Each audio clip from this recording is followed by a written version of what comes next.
Mama, please. Cela uqaphele ukuthi sikhuluma kanjani. Sikhulume kahle. Uyangizwa? Lalela. Ngeke size siye police station. Umthetho uyawazi umthetho lawula ukulawula komnotho wethu. No, akunandaba. Indaba yokumasha ongenomphumela ufuseke leyo nto. Into ebalekile nansi umphumela manje. Njengamanje siyenza ama-meeting nawo ufuseke. Emiselawuthi. Into akasenza ngiyenza. Andikuyicala lokhu ngoba mntakababa ngizokutshela iqiniso lonke neqiniso lodwa. Ngicela kungenziwani ilima lapha nakoma March and March. Mabu ungene kwi-March and March ngenhloso ethize ubona ukuthi usuyitholile into obuyifuna kwi-March and March, just get out. So asimusa ukutotosa ungizwe uyasangana uyahlanya akahlanya ukuhlanya lokho kwangempela uhlanya ukuhlanya lokho ukuthi akazashawe. Mina I've traveled more than 68 countries worldwide. Yeah. Mangabuza uwakwa yapho phakela akazi ngisho Mozambique. Imbongolo nje. Imbongolo futhi amakhala nje. Uthi ungizwe uMacungwane amamasho okunuka angenamphumela. He further goes on to say uphakela imbongolo iyafutha nje amakhala, ifutha amakhala ngathi ufutha.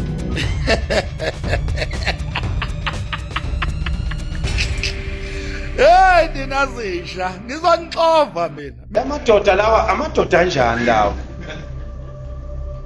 Thengo 2014 ngayibuka sayihlalela phansi lento kwanongoma sayibuka sizinsiza ukuthi hayi.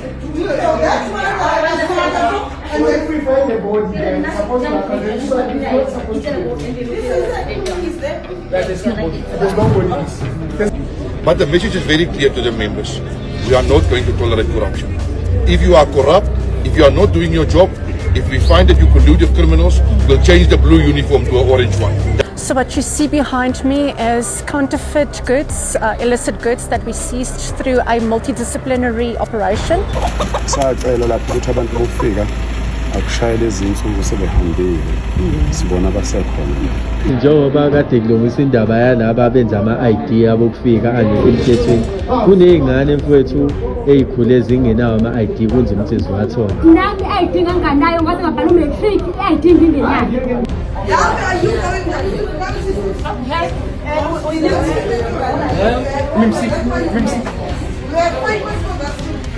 If I'm home affairs or what, listen here, my brother. May I know the rules of this country? And yesterday, the papers were checked. You guys, you don't qualify. You don't qualify, my brother. Ngokomthetho wase South Africa uyazi ukuthi ama-spaza shops and tuck shops and car wash and all other small businesses are reserved for South Africans.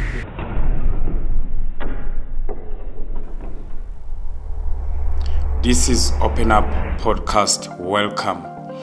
I don't think March and March or the protesters that has been going on here in South Africa, they are useless. That's one thing I want to say before we begin with this video. I don't think after we have seen a lot of buses leaving South Africa, thousands of illegal immigrants leaving this country, and then we can call that useless.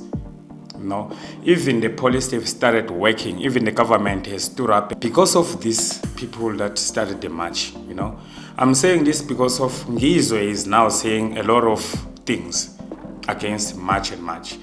You have noticed the first clip that is in the beginning of this video. It's Ngizwe saying, we are tired of these marches, they are useless. So that's the reason why I'm starting this video like the way I'm starting it, saying I don't think these protests were or are useless. Unless there's something that we don't know. Please watch this video till the end so that you can understand the context of what these people are talking about. And also, don't forget to share your comment at home and like this video and subscribe to this channel so that each and every time when I bring you videos like this one, they come to you as a notification. Without any waste of time, let's watch.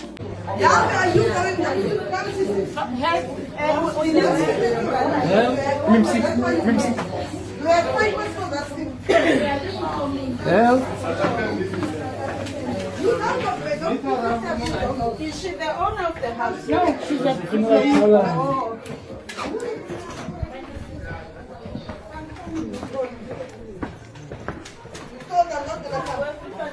Why are you scared to come in now? Come.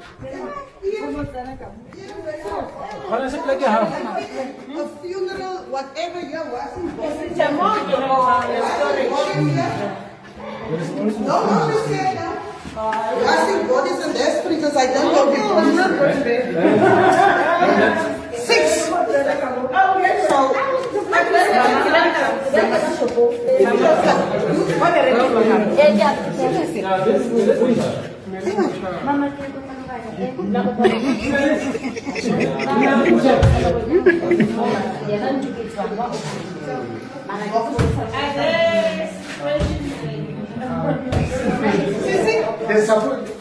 There shouldn't be one. There's a prohibition order standing. So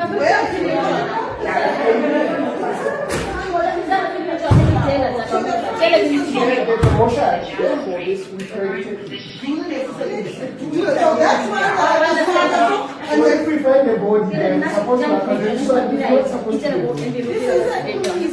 There's no body. There's no body. There's a prohibition that is standing with the department, yeah. But they did not remove their... They're washing the bodies here. Now the fence is on, so that if somebody died now, he's in there. Yeah, we're washing the bodies. Yes, the bodies. Yes, that is not... Yes, not everything. Yeah, they're working. Yes, everything. So this is not the... Yes, everything. They do everything. That's why he's scared to come in, because he knows. Why are you scared if it's not something?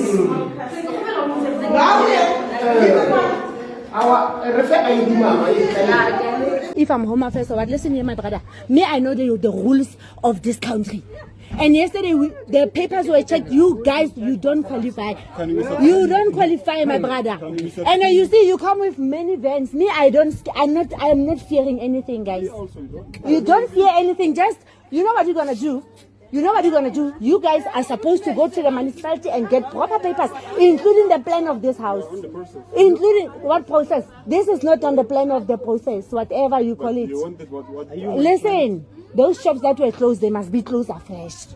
They must be closed afresh. You need to respect us. We are South Africans.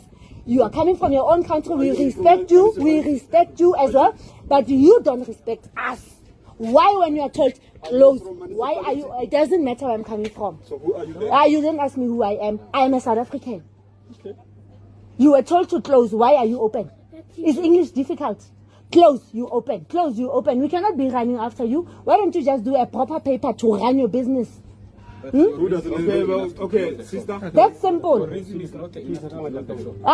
say about the reason. Don't tell me about the reason. The shops were closed yesterday by the MP. By the MP. My brothers, listen, you see how many vans you came with here? And I'm by myself. Listen, guys, and you're only men here. Me, I'm standing on the fact. You don't qualify. That's the fact. That is the fact. Don't tell me about the proof. I know the laws of South Africa. You were told to close. Why are you open? Why are you open? Now you are talking just alone. You don't. No, it doesn't. You think I'm alone? You think I'm alone? You think I'm alone? That's your problem. That's your problem, guys. You think I'm alone. So the 100 of you are coming for one woman. That simply means I'm strong. I'm strong, my brother. I'm strong. I'm strong. You come for what? This is simple. They were told close. Why is it open? What's the reason? You don't qualify. That's the reason. You don't qualify. You are not enough person. I'm not enough. I don't have to be enough, my brother. You see, in the structure, it's not approved by the municipality. Listen, guys, even if you can come with 10 vans, even if it's 10 vans, guys, I'm so disappointed by a group of men coming for one woman. I'm disappointed. If South African men will never come for one woman. South African men. But you guys are coming for me. I'm alone. But you're coming for me. You guys, I don't take you, I really don't take you serious. You don't listen. The shops were closed. Why are they open? We can't close the shops for passengers. Who said you can't? You can. You can. I'm not a passenger. You think I'm a passenger? You know what is a passenger? So tell us. You think I'm a passenger, my brother? Tell us the reason. Make a video, make it clear and zoom in. And make me your target. You guys, you don't respect the laws of South Africa. That's your problem. She will close all your shops. No, it's fine, guys. Continue and threaten me with your vans. What? Me, I don't care.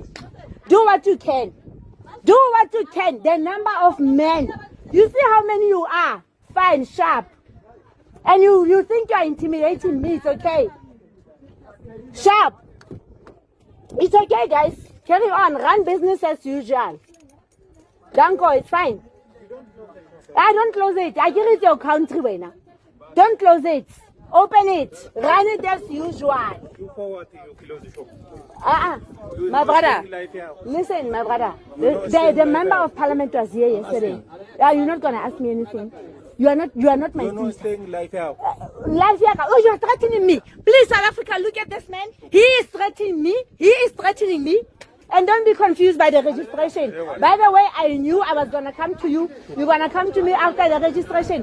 That is not the original registration. Whenever you are threatening my life, everybody must see you. They must see you. Luena, you are threatening my life. For you to close the shop, I want the entire South Africa to look at you. You are threatening me. It's a real case. I'm going to go to the police station now. Okay, this is the very big problem. Thank you, my sister, for standing for your country. You know, I'm not even listening to her. I'm listening to the background people, to the people that she's speaking to. You know, she's telling them that they must go to the municipality and fix their papers. They're saying it's a process. You know, they are saying words like, you know, you can't tell us, it's only you. It's a process. She's telling them that you guys don't respect us. You were told to close. What is it that you don't understand? Do you have a problem with English? You were told to close, you open. You know? So she's really telling them exactly what a lot of South Africans has been saying. But clearly, they don't respect us. They don't respect us. You have seen it yourself in this clip. Listen carefully from the background voices that when this woman is speaking to them, because there's really nothing wrong about what she's saying to them. There's nothing wrong about what she's saying to them. Share your comment in the comment section. I wanted also to add in the comment that I said in the beginning of this video when I was talking about the comments that Ngizwe has been saying these days. The reason why this woman is now speaking like this is because of the March and March. It's not only her. I've seen a lot of videos. In a lot of townships, people are active, are fighting against illegal immigrants, are fighting for their economy, the township economy. And then you're going to come here and tell us that this thing of protesting is useless, you know. Probably because of you have received something or you have been bribed by high powers, they told you to be against the March and March. You know, so that's selfish and that's embarrassing for you to even record a video after you've been seen 1,000 times with March and March in a front line saying a lot of things. Mabahambe. Now you take a phone, you record yourself and saying this thing is useless. You are embarrassing yourself. Share your comment in the comment section and let's keep going. And you are embarrassing us also as Amazulu now because other people, they will laugh at us when they are looking at you. Let's keep going. Sanibona mama, ngiyabekudlaza linjani ma siyaphila. Yeah, sacela lapho ukuthi abantu bofika akushayela izinsuku sebehambile. Sibona abasekhona la inyanga ephelile and besibabekele bona ke sathi ngoba banezitolo umhla ka-30 June kwakuwumnqamla juqu ukuthi kufanele bese behambile. Sathi laba banezitolo kufakelwa ngomhla ka-31 bebe sebevalile. Manje laba njengoba besavulile bazoyikhipha nempahla yabo ngoba kufuna umhla ka-31 kusasa. Yebo, inkinga khona ukuthi umphakathi awukazi uvume ukuthi behambe ayibathi umphakathi kwalanto kanti. Oh. Ungakwazi ukusiqoqela wona umphakathi uzositshela ukuthi awufuna. Ngoba manje ke ngabasegcekeni lakho kuzofika abanye abantu abangenayo inhlonipho abangafani nami. Befike bengadili nomphakathi bedile nawo. Manje ngoba obani umphakathi wala impunga mhlophe phakathi nje wathi yini isizathu? Athi ngoba uphakela umthathu wathi abanye. No, umthetho se-South Africa uthi singaze shop asibone umuntu okufika. Indaba onezincwadi nongenazo izincwadi kulokhu akusebenzi. uma ezokwenza okunye la eSouth Africa uma ezofunda noma ezokwenza umhlaba kodwa unencwadi noma akanayo incwadi ngani ngithathela ifoni yami ukukhombisa umthetho mama ngoba ngifuna ukuthi ukudlala la 2 awukho umphakathi ongaphezulu komthetho waseSouth Africa futhi umphakathi ukushayela umthetho womzwelo kodwa mayingathi mina abahambe bona ekubeni bengathandi bona bayasizakala wona umphakathi no ayikho le nto le ayikho le nto abahambe sicela mama bethuthi impahla zababa njengamanje woza bathi angiqoqa umphakathi uzochaza hawu sheshani baphi laba abantu mama bakhona ngicela ubatshele bevele nje la sizokubenza lutho bazomala ngaphakathi ngicela ungicelela bona manje please and bangihloniphe futhi cha bayahlonipha ngiyabonga mama ngicela ungicelela bona please uyeke umphakathi uzoqoqa elinye ilanga asisho ukuthi manje njoba simela abaphumi sithi kusasa fanele bengaqhubeki no-cooperate kufanele bekhiphe impahla zabo umphakathi usohlala nabo benze i-process umphakathi uyawazi sizolusho usuku sisahambela amakhosi sizolusho usuku sahlangana namakhosi siyaphila baba alright ngokomthetho wase-South Africa uyazi ukuthi ama-spaza shops and tuck shops and car wash and all other small businesses are reserved for South Africans. Alright, sicela baba wami ngenkulu inhlonipho sicela ukuthi uqoqe impahla zakho uhambe kusasa nje sabeka umhla ka-30 June as a deadline by which the foreigners must have left the country, and then you as people who have shops, we understood that you have leases, you have this, and then we gave the whole month of July to sort out yourselves.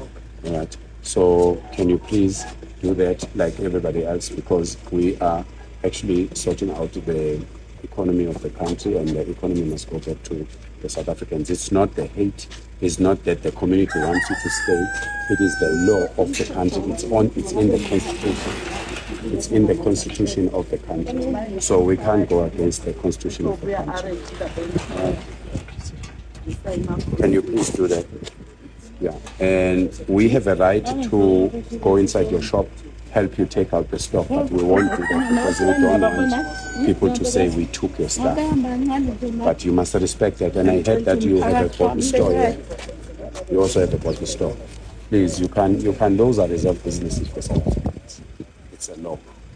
And the law says when you are coming to do business, if you have, Mama, ayikho into I understand. You can't have premises you run a business you understand it. Please, when umuntu wakithi onsundu ungwala, so when amusa ukuba ngaphesheya, because lento senza siyayazi mama, siyenza lonke izwe, ngeke sivinjwe abantu bawaceza, siyenza lonke izwe, and kunabantu abakhathazekile ngalelizwe abayingxenye lomsebenzi esiwenzayo. So senzeni senzeni police station lungile, ngiyakuzwa lokho kushayo, mhlambe into ongafanele ukuthi nizela sizokwenza ngoba phela thina saya police station nathini soqala uvulele ngoba singathela indawo kodwa no sizovula lesi sitolo, asingavulwa ngisho nawe yena mama, angithi akusiza into zakhe ephakathi no akunankinga, yikho sithi akayikhiphe mama please cela uqaphele ukuthi sikhuluma kanjani, sikhulume kahle, uyangizwa, lalela ngeke size siye police station, umthetho uyawazi, umthetho olawula ukulawula komnotho wezwe, no akunandaba, that's why I'm here and that's why ngisiza izwe.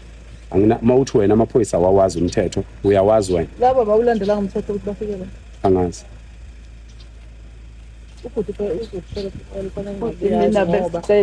lokuqala nje ubingelele nje ukubingelela uqhamuka uyaxambukela nje enkulumeni isikhuluma ukungahloniphi lokho kokuqala nje ukungahloniphi nje uqhamuka usugibela usibuza imithetho usibuza yonke into ngwala kwaZulu uhlulwa ukubingelela singamadoda uhlulwa ukusibingelela asizile kuwena size kunanga umuntu wena mawunenkinga uzobona uyi-addressa kanjani, akunankinga mama, sizomkhiphela lokho la ekhaya, sizomkhiphela ukuthi akayenwa la eSouth Africa, umthetho wase-South Africa olawula umnotho wase-South Africa ngaphansi kwe-constitution uthi umuntu wala owangayena wakulelizwa akakwazi uku-own ispaza shop, i-tuck shop, noma ama-saloon, noma ama-hardware, noma ama-car wash. So-ke sithi thina uma lesi sitolo umphakathi uthi uyasidinga thina as abantu abasebenza lo msebenzi, we will offer ourselves ukuthi kube khona ilunga lomphakathi elivula lesi sitolo siqhubeke sisebenze. But lo kufanele ahambe, ninga-protect lo muntu. Akaqonyiwe yibo bonke abantu la emphakathini.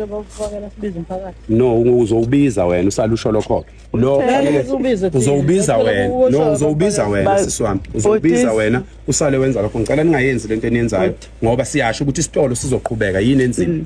Isitolo sizoqhubeka sisebenze yini enzima. Umphakathi angithi ufuna isitolo singapheli yini ke enzima. Ngoba kusasa lokho kusayo. Lesi sitolo lona mayikhipha impahla zakhe kusasa lokho kusayo ungashona ilanga kufaka impahla la esitolo ngoba yes sizokwenza thina ngoba sifuna thina kuqhubeka abantu bakithi besebenze la. Uma wena ungeke ukwazi ukwenza noma mengeke ukwazi ukwenza sizokwenza thina. Sikwenza yonke indawo. Okay. Hayi mangaphandle ukuthi nina nivikela lo anivikeli isitolo lo mphakathi enosebenzayo umphakathi ufuna ukuthenga isitolo awuthengi yena lo muntu lo. Angeke sithenga khona. Yes. Umphakathi uthenga. Songizwile nisisuthi thina. Isitolo soqhubeka sisebenza. Okay. Yeah. Wena ndoda please thatha impahla zakho.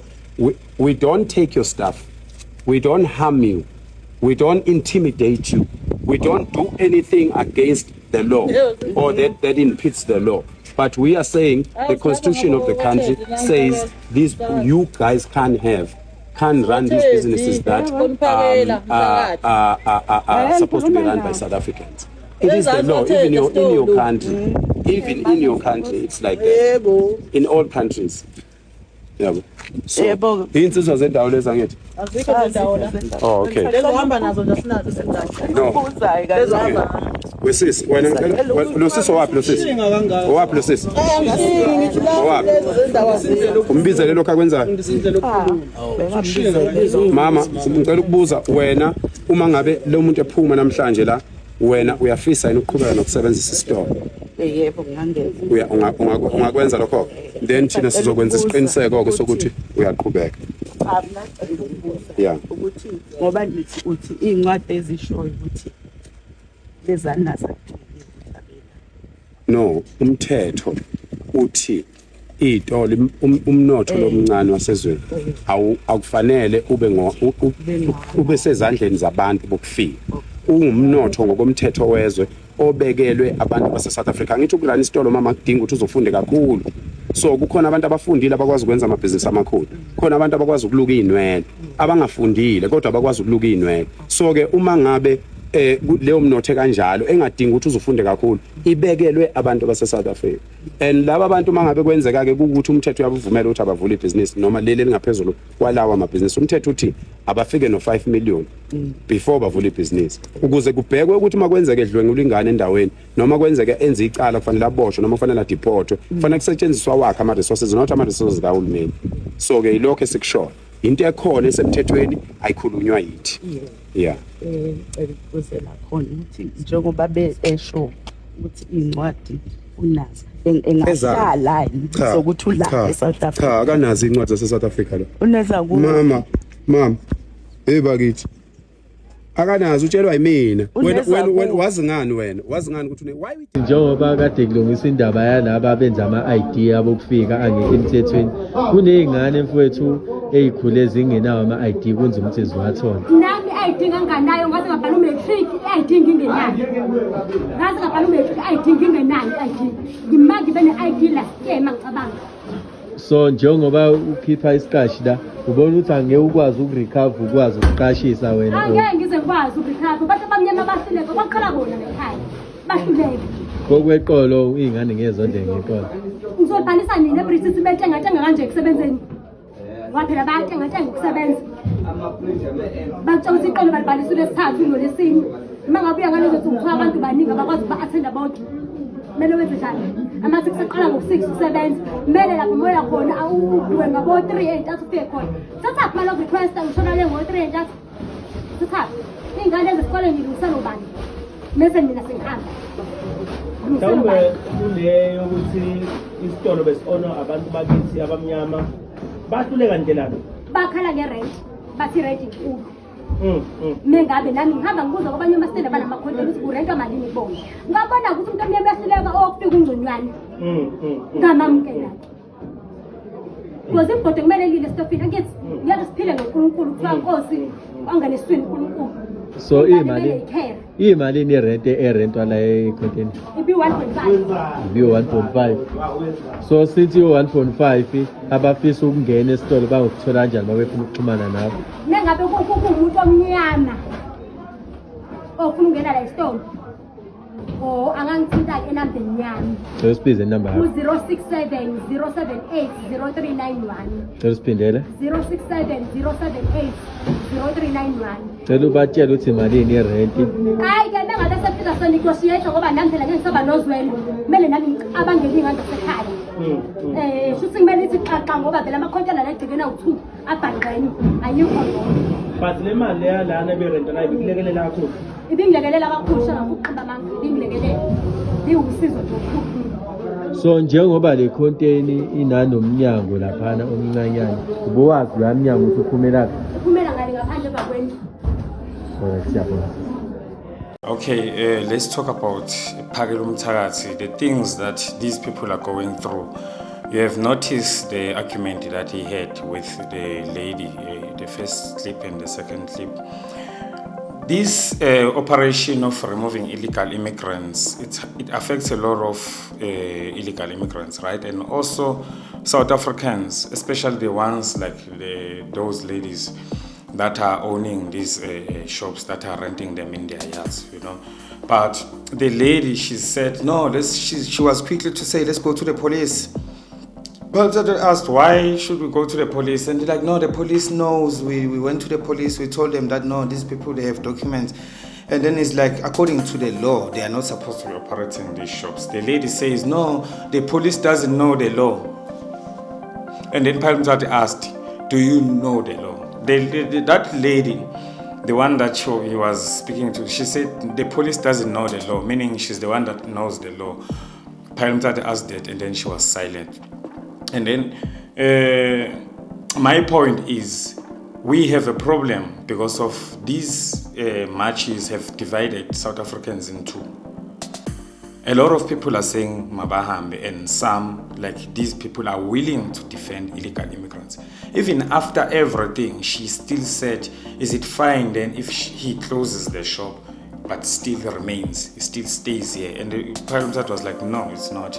And then she said, no, but his papers are fine to stay, you know. So that's how far she was willing to go to defend, just to defend that tenant of his. The reason why I think she defended her and even offered her to stay, even if they are telling, even offered him to stay, even when Phakelo was telling the guy to close the shop, is because she knew that after the march and Phakelo left, probably they're gonna open the shop. This is why she's like, no. Is it fine if he stays then? You know. So these are the problems that we have. We have a lot of these shops that are still operating because of people like these women. Share your comment in the comment section and let's keep going. Well, a very good afternoon. I am Lieutenant Colonel Amanda van Wyk, a police spokesperson. So what you see behind me is counterfeit goods, illicit goods that we seized through a multidisciplinary operation which took place earlier today here in the Johannesburg CBD.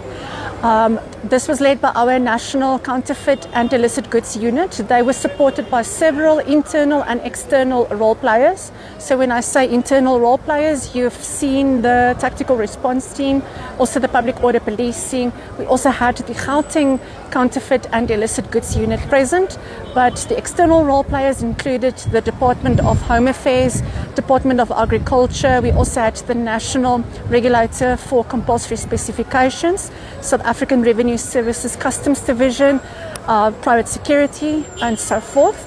This illustrates the all hands on deck approach that we have with dismantling the illegal trade in counterfeit goods in the country. So with today's operation, we have apprehended a group of individuals suspected to be undocumented foreign nationals. From that group, we were able to determine through a verification process of the Department of Home Affairs that 9 of them do not have the relevant documentation to be in the country. So they face charges of contravening the Immigration Act. What you see behind me, as I said, is the seized items. They include counterfeit clothing, footwear, bags. We also have several types of electric equipment that will now be transported to a dedicated counterfeit depot. The quality, the value of the seized items is yet to be determined, but that we will communicate in due course. So as I said, this forms part of nationwide efforts to dismantle the illegal trade. Week after week we have these operations. Just this past month alone we had similar operations in Gauteng, also KwaZulu-Natal, Western Cape, Limpopo and Free State, where we have seized more than 300 million rands worth of counterfeit goods collectively through these operations. It is an ongoing effort, as I said, with the National Counterfeit Goods and Illicit Items Unit. It is our commitment to making sure that we are addressing these types of crimes. Now, you would ask me, why is this important? It is important because if we do not address these types of crimes, it leads to legitimate businesses being impacted and ultimately the economy of the country. And consumers of counterfeit goods, illicit goods and contraband goods, these items pose health and safety risks. You can just imagine that some of these electrical equipment items are not regulated. They do not comply with our standards that are set for South Africa. And by the use of them, you place yourself at risk. So just in hindsight, before you buy counterfeit items, think twice. They have a long-term effect on not you as an individual, but as the whole country. Okay, so maybe just one question. Because this is not the first time this happens, it's particularly in these stores, and you've seen the Johannesburg Metro Police also trying to conduct similar operations.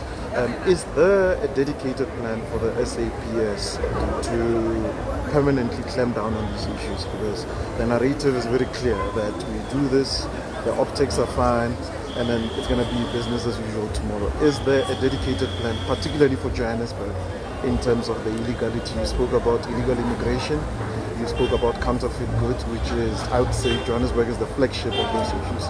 Is there a dedicated plan from SAPS regarding those issues? Oh yes, indeed. With the establishment of the National Counterfeit and Illicit Goods Unit, they were established in 2023. This structure has been rolled out to the provinces. That already tells you the dedication by the South African Police Service that we are out there in our numbers to make sure that we address this types of crimes. But in dismantling counterfeit goods trade, and it requires all hands on deck. So when we come to an operation like this, a lot of groundwork has already been done. You cannot just walk past counterfeit items and just seize them and arrest people. So a lot of groundwork goes in. We do this alongside crime intelligence. We do this alongside our brand protectors. They assist us in identifying these items, because everything that we do, not just with counterfeit goods, also with the combating of serious and violent crime, we do this within the ambit of the law. And that is what we did today. So with the execution of the search and seizure warrants, we are showing that this is serious, and we're coming for more stores. Our plan that is in place, you might say now that yes, today we have done this operation. What about tomorrow? Tomorrow the stores might be full again, but we won't rest. Tomorrow, the day after that, we could be back. So rest assured, our members with our external role players will be back for more. Thank you so much. Bebamba nje beyidayisela obaba, bebengakhile kanje. Bebamba nje beyidayisela obaba. Sithule sibuke singabafana sithi cha khona lezi zinto zoyikhuthele lezi yahamba ngenyawo. Kodwa manje yini laba bantu mabefika ekhaya? Mabefika ekhaya laba bantu abakhuleki kubaba. Bafike bethi ziphi lo mama? Lamadoda lawa amadoda kanjani lawo? Ngo 2014 ngayibuka sayihlalela phansi lento kwaNongoma, sayibuka sizinsiza ukuthi hayi wemadoda kudliwe izwe la. Khumbulani phela eBhayibhelini ukuthi inyoka yaqonda umuntu wesifazane. Namanje njengoba sithi abahambe abantu bokufika obani abalwayo abantu besifazana kahle hle laba abantu inzalo kaSathane le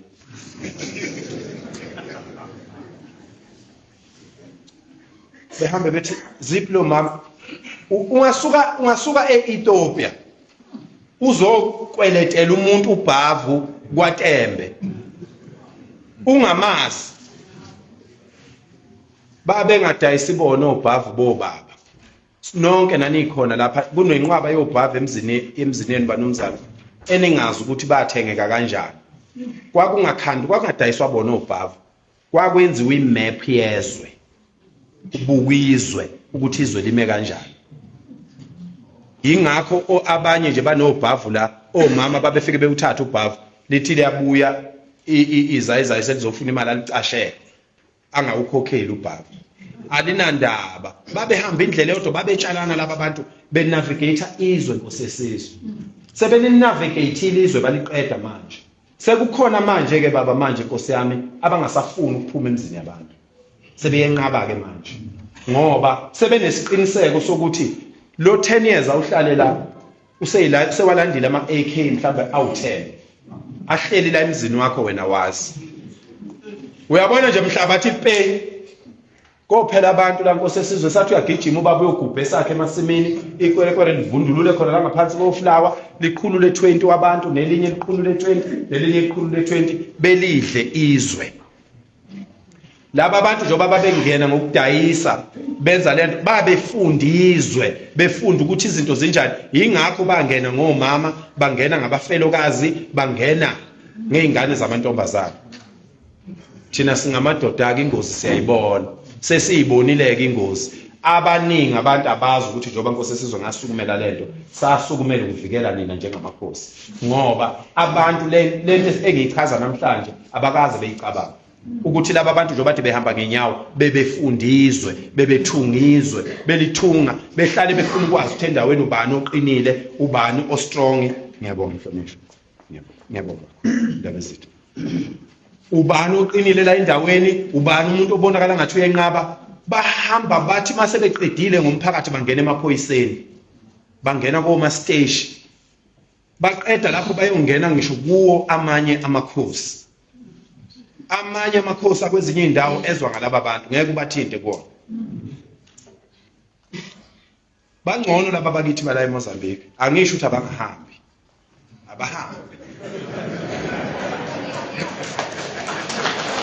Mina I've traveled more than 68 countries worldwide. Yeah. Mangabuza uwawayaphi uphakela akazi ngisho eMozambique. Yeah. Imbongolo nje. Imbongolo futhi amakhala nje. Hayibo. Mangabuza ukuthi uJacinta ukhishwa nje uyakhishwa. Umuntu okhishwayo ukuthi I'm taking you out to Dubai. Yeah.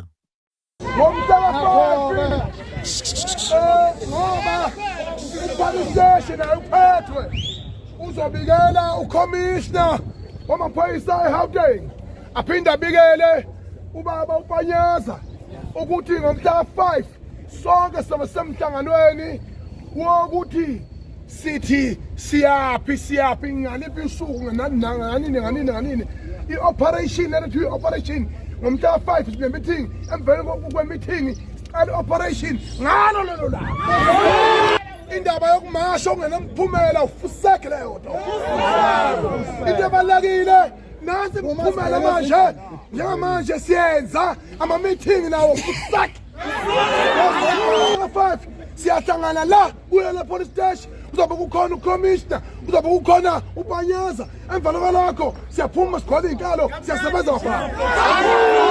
Let's talk about the clip of Ungizwe when he was speaking to the crowd, to his crowd, because I spoke about him in the beginning of the video. You know, what he was addressing, he says, marching is useless, these meetings are useless, footsack to all these things, you know. So they're gonna start action now from the 6th of next month, they're gonna have a meeting, and then we don't know what's gonna happen in the meeting. We don't know what he's up to, what is he up to at this point, we don't know, but we're still here. I'm gonna be updating you as I've been doing. Please make sure you subscribe to the channel and share a comment and like this video, because of it seems like we're still gonna see something else coming out from Ongizwe now as a leader of that. We don't know what it is. You know, let's keep going. Uthi Ungizwe uMacingwane sorry amamasho okunuka angenamphumela. He further goes on to say uphakela imbongolo iyafutha nje amakhala ifutha amakhala ngathi ifuthana. Aphinda athi uMacingwane chunula machu uJacinta uyakhishwa nje kuthiwa let me take you out to Dubai. No activism, genuine proper stuff. He further goes on to say that he's been here now into more than 68 countries across the globe. So he knows, he's been around. Those are his utterances on that Binga Nation podcast thing. What I like about Ungizwe Mchunta kana mabriki uyadedela uwehla yazi waterfall makuthiwa uholo kuza luzile amanzi omsele khona ngongizwe lapho uma ngathi nje uyadedela la muntu lofuta kana insanga kabhena uMacingwane ukhuluma umatata yabo. So he further made some remarks in terms of international investors that have invested in some of these comrades. Lokhulo luzayo sanjela bafana sathi yabona le nhloso yenu iyobanga uqhekeko eniyoqhekeka ngathi kazange nje ibe khona.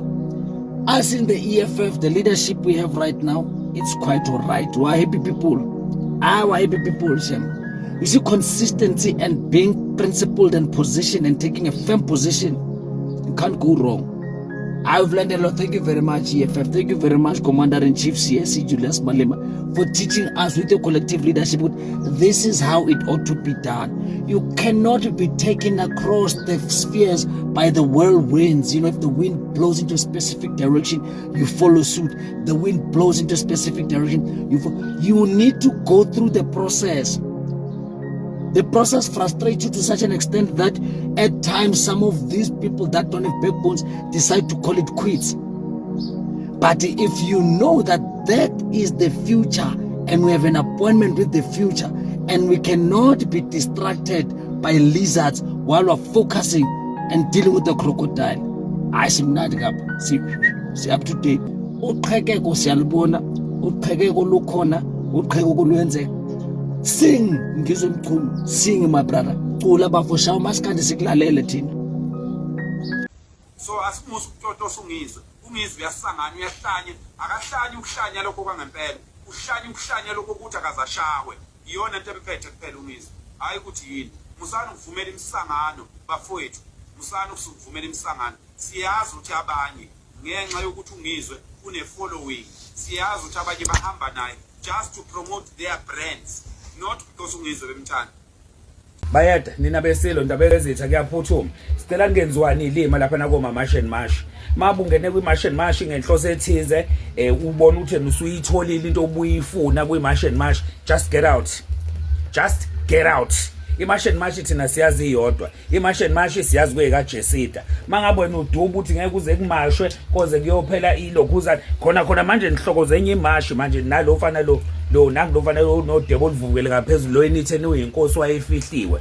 Wena lolu uhlanya lolu luyingize uhlanganise nalo ufana omncane lo wazohlanganisa nalesi sidimdime esuwena ngizwahlanganisa naleli ixokilele luwena sekufanele manje niyahamba manje niye goal manje angazi Gauteng ngibabona ngibani manje Brickwood akwazi nanokukhuluma futhi yona le nkosi le iyathanda nanokuphawula ayikwazi nanokubiza imemorandum ithi imemomdamu uyabona nje ngizwe mfethu sicela niphume nibafowethu ningaqhamuka enifeni isihluku eMarch and March bese niba nalabo bantu bese niyahlubuka nizovula enye into wena sizoniponya thina bafethu sonibonye iMarch and March siyazi iyodwa mawuvula iqembu uvula iqembu lakho ulibize ngeligaba ningalibizi ngeMarch and March yayizwa leyo nto okungcono ngathi March kuphela uma usuthi March and March usobiza iqembu lika Jesile nithani wesidakelo nabafethu yabona bonke labantu laba bafike bejoin iMarch and March umuntu afika athole lento la ifunayo either mhlawumbe unikezwa maSulumane noma unikezwa yilokho kuthiwa yini namaPakistan lokho kunenwele kanti zamandiye niyakwazelwa nini Sizonibhonya bukani istru sonibhonya mafethu. Mama nifike nilide ngisho ema meeting ngisonibona nivele kancane lapha nezimotini lezi engadubuleki. Kwakhona khona lokho kufanele ukuthi abantu bekubone kwakhona lapho uthi wena ngizwe awulungile. Kade futhi newangalunga ngiyazi nje ukuthi ubasebenzisela umuthi nje. Ngalesikhathi besebenzisela umuthi ababoni bayakhohlwa ukuthi ungizwe usekaba yidistinct usewaba yisami ngasho kodwa namanje futhi manje edonsa ke manje lenkosi ke manje na useyithathe manje wayibuyisela ecayithu wabona beluthi uphayile umthakathi wathi ayisuke yayithatha manje ungizuzwe uyibeka la ecaleni naye okuyisifuthi udebe enkosi yami ungaze ufunga ukuthi kade ifuthi impempe noma ivuvuzela imemundamu nangi nonke inkonza kwethu ayisekho lento senibhodlela emswaneni niyabona ukuthi nikhuluma nje imali igcwele amaphakethe ningazosidakela noyithola ke nje induku la nizoyithola nje induku niyanisibhazisele nje wena ngizwe yilo mfana lona lo inkosi lethi yayifihliwe yilo mfana ngazi nithe nomfazi omkhulu noma yini isidudla lezi nizoyithola induku uNkulunkulu kuyanitshela mina unigaxa induku nje mina nigaxa induku kuyanitshela dabula udebe yonke into.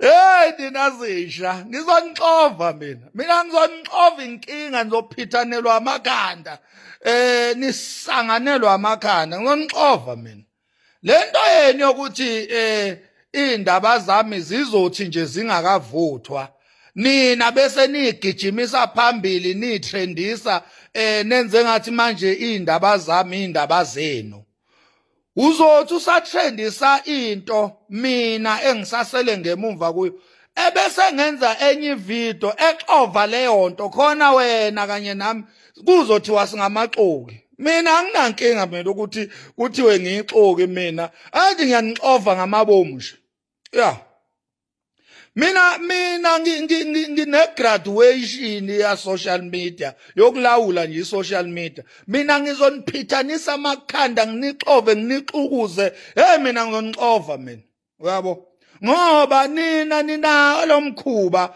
la kuma socials ukuthi umuntu uma ngabe indaba yakhe esayibuilda ebese nina niphapha nina ningafuni nokuconfirma kuye uyabo ningafuni nokungifonela ngoba ninazi inamba zami Malebe ningafuni nokungifonela niconfirm ukuthi Makhanya iqiniso kangakanani lento naku sibona ngezithombe sibona ngama video uyabo bese mina ngiyaconfirma ngithi lokho kuyiqiniso kodwa kusakule level noma lokho kuyiqiniso eliphelele noma cha akulona iqiniso cha kunokuthi nina nenze lokho niconfirme kimi nintshontsha ninithombe nintshontsha ama video la nibona khona ebese niyagijima kakhulu ningishiye ngemumva mina kube ngazuthi manje yinini esenazi kakhulu ngempilo yami nangeyinqumo zami nizonya msunyonyoko ngiyanitshela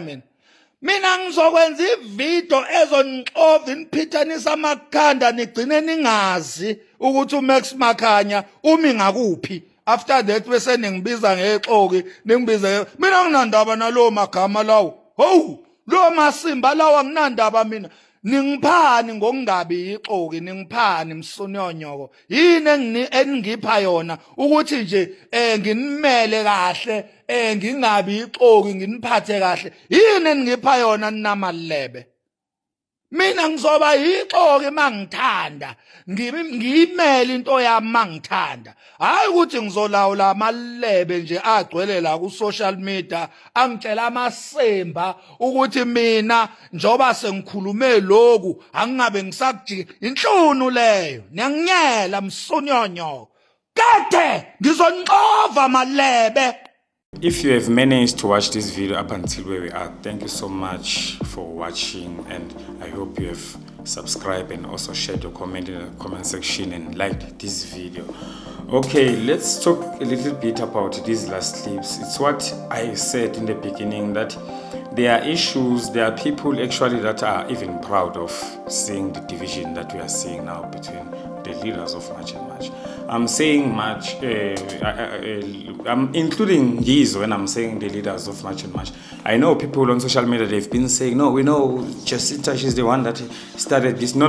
They were all in the front line. I know Phakela Umthakathi is running, Unsizwa Nomnsizwa, Jacinta is March and March, but they were all leaders of March and March. If there was something to happen, all three of them, they were going to be part of it, you know, they were all there. So I'm not going to exclude him when I'm talking about the leaders. So some people, they are not happy. A lot of people are not happy, including me. I'm not happy because I've been saying a lot of things. I've been thanking these people and saying a lot of good things about them. Seeing Macengwane now saying everything that he's saying, it's you know, it disappoints me, not only me.